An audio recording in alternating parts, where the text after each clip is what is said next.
Bueno, yo me llamo Oscar Jara, soy peruano y costarricense. Vivo en Costa Rica, trabajo en educación popular en el Centro de Estudios y Publicaciones Alforja. Y actualmente soy presidente del Consejo de Educación Popular de América Latina y del Caribe, el CEAL, que es una organización que tiene cerca de 150 instituciones en toda América Latina y el Caribe. Muy bien. ¿Usted ha conocido a Paulo Freire o cómo ha entrado en contacto con todo este mundo? Bueno, yo tuve el privilegio de conocer a Paulo Freire en el año 83. Fue un segundo encuentro con él porque el primero lo había tenido con sus escritos que me marcaron muy fuertemente. Cuando yo tenía 20, 21 años leí Educación como práctica de la libertad, Extensión y comunicación.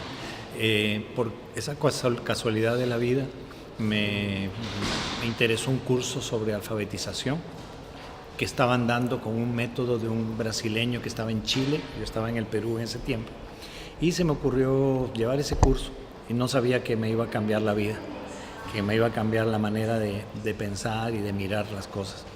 Luego Pedagogía del Oprimido, el año 70, 71, me ayudó como a pensar el sentido de lo que yo debía hacer en mi trabajo como educador o como educador popular. Y en el año 83 estaba yo en Nicaragua y él llegó a un encuentro internacional de educación popular por la paz y tuve el privilegio, la alegría de conocerlo, de hablar con él, de participar en reuniones con él, y luego de ahí en adelante varias veces estuve en Brasil, sobre todo en Sao Paulo. Estuve en su casa con él cuando estaba casado con Elsa, y fui a verlo cuando era ministro de Educación en el municipio de Sao Paulo. Uno de los encuentros más interesantes, digamos, de los que siempre fueron interesantes con él, fue en el Instituto Cayamar, en el año 88. Era un instituto de educación, de formación para los movimientos sociales, que estaba tratando de pensar un proyecto político-pedagógico para el Brasil. Y convocaron a unas 15 personas para participar en un encuentro de 4 días, y una de las personas era Paulo Freire y otra de las personas era yo. Entonces fue hace mucho tiempo, entonces pude convivir con él durante esos 4 días, aprender de él, escucharlo con mucha atención, y tengo incluso una cinta grabada que nadie ha escuchado todavía, que la encontré hace poco de ese tiempo, lleva 25 años guardada. Se le envié una copia a Anita, a su viuda, para ver si ahora la pueden publicar. En esos encuentros descubrí a una persona enormemente rica, enormemente amorosa, con una vitalidad enorme, y que siempre filosofaba sobre las cosas concretas y tenía una enorme capacidad para escuchar. Tú le hablabas algo, le preguntabas algo y él se quedaba pensando en lo que le habías preguntado. Seguramente él pensaba por qué le habías preguntado, qué estaba relacionado con tu pregunta, y sobre esa escucha él luego empezaba a comentar. O sea, él era una persona muy, muy dialógica. Una vez, contando otra anécdota, estaba yo en su casa. La primera vez que fui a su casa en Sao Paulo, una ciudad gigante, 18 millones de habitantes. Yo nunca había visto tanto edificio grande junto, y su casa quedaba en una loma frente a un bosque.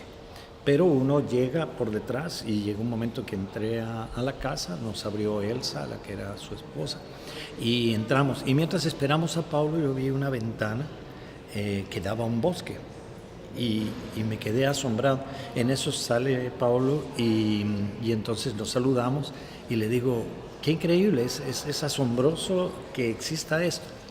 Y entonces él me dice, sí, uno siempre tiene que tener capacidad para asombrarse de las cosas. Uno no debe nunca perder esa capacidad. Y yo me quedé pensando un poco lo que me había dicho, pero no lo entendí totalmente sino hasta muchos años después, cuando buscando unos materiales encontré una reflexión de él que decía que una de las cualidades del educador o de la educadora es asombrarse ante el conocimiento que se produce en un proceso de educación popular. y que uno no debería perder nunca esa capacidad de asombrarse. Entonces ahí yo relacioné ese momento que tuve con él en su casa con mi vida como educador. Por eso una de las cosas más importantes de Freire es que él nos deja, no solo en sus textos, sino en su vida, en su manera de ver el mundo, nos permite ver las cosas de otra manera, nos permite tener sensibilidad para identificar las cosas que están de repente en el fondo, que no son tan visibles evidentemente, y nos permite también pensar qué podemos hacer para transformarlo. Y yo creo que eso es una de las cosas más importantes de un encuentro permanente con Freire. Yo a veces digo que yo no soy una persona especializada en los textos de Freire, que he leído, creo, bastantes, pero no es eso. Es como si fuera un educador que quiere tener un poquito de Freire en lo que uno es y en lo que uno hace. Y creo que eso es más importante. Bien, muchas gracias. ¿Nos puede comentar cómo usted utiliza la metodología o cómo incorpora realmente a su praxis diaria toda esa inspiración y esos conocimientos de Freire? Bueno, hay una cosa importante, que es que Freire hizo muchos aportes metodológicos, pero lamentablemente quedó muchas veces muy reducido en la imagen que hay a su método de alfabetización. Yo fui alfabetizador y apliqué, digamos, el método que él, proponía en los años 70. Pero Freire es mucho más que un método, mucho más que una metodología. Freire es una filosofía sobre la educación. Es una manera de entender la educación como un proceso político, pedagógico, integral, donde nos construimos como personas, donde se genera la posibilidad de crear algo nuevo, de generar una capacidad crítica en ese diálogo y en ese encuentro con la realidad que se produce en lo educativo, y donde nos transformamos como personas para ser capaces de transformar la realidad con la que nos relacionamos. Uno de los elementos principales de la filosofía de Freire es este sentido emancipador. En algún momento se pensaba que una educación emancipadora o liberadora es una educación que tenía un discurso emancipador o un discurso liberador, pero no es eso, no es el discurso. Una educación emancipadora es la que nos libera, la que libera en nosotros y en nosotras nuestras capacidades, nuestras potencialidades que están a veces ocultas, y que nos libera de todo aquello que nos ata para ser realmente personas. Y yo creo que este es el sentido principal de cuando hablamos de una pedagogía del oprimido, de una pedagogía de la esperanza, que son títulos muy importantes de sus obras, tiene que ver con una pedagogía para liberarnos de todo lo que nos oprime a nivel personal y a nivel social. No podemos liberarnos también de nuestras propias limitaciones si no estamos haciéndolo a nivel social. Ese es un elemento. Y el otro elemento es que la educación tradicional está muy centrada en la enseñanza. El educador o la educadora lo que piensan es, bueno, ¿qué voy a enseñar hoy? ¿Qué tengo de contenido para mostrar, para dar? ¿Cómo hago para enseñar? Y Freire le da la vuelta de cabeza a eso y plantea más bien que el educador nos debemos preguntar, ¿qué es lo que voy a aprender hoy? ¿Qué es el aprendizaje que yo voy a ayudar a generar hoy? Entonces, viéndolo así, te das cuenta que es totalmente distinto yo levantarme en la mañana e ir a dar un curso y decir qué voy a enseñarles, a llegar a decir qué será lo que hoy vamos a aprender. Y solo eso te coloca en una relación totalmente distinta ante el hecho educativo, como un hecho crítico, como un hecho creador, como un hecho que desarrolla nuestra curiosidad para pasar siempre a querer saber más, para poder hacer más cosas. Entonces, así desarrollamos también nuestra capacidad de actuar sobre la sociedad, porque una educación que nos desarrolle esas capacidades en el aula o en un evento educativo nos va a dar la posibilidad de hacerlo también en nuestra comunidad, en nuestro barrio, en nuestro municipio, en nuestro país, a nivel mundial. O sea, una educación democrática nos ayuda también a construir una sociedad democrática.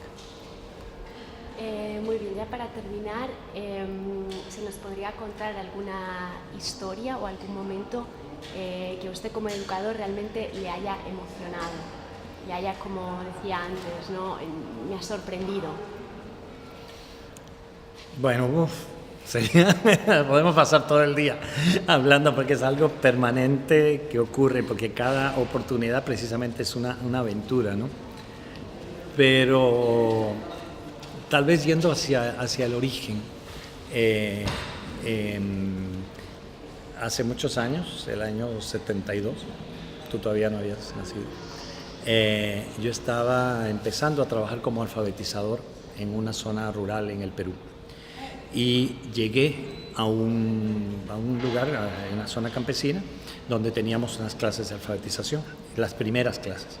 Nosotros habíamos pensado que los campesinos que utilizaban herramientas y eso, no tenían la habilidad, digamos, de la motora fina para poder escribir y leer. Entonces había que hacer ejercicio de bolitas y palitos para soltar la mano. Entonces me acuerdo de un señor que llegó con su cuaderno y su lápiz a la primera clase. Él nunca había tomado un cuaderno, nunca había tomado un lápiz y estaba ahí sentado. Y nosotros estábamos tratando de enseñar a hacer las bolitas y los palitos. Bueno, entonces él se me acerca y me dice, mire, ¿cómo se escribe mi nombre? Y entonces yo le digo, bueno, ¿usted cómo se llama? Manuel Macalupú.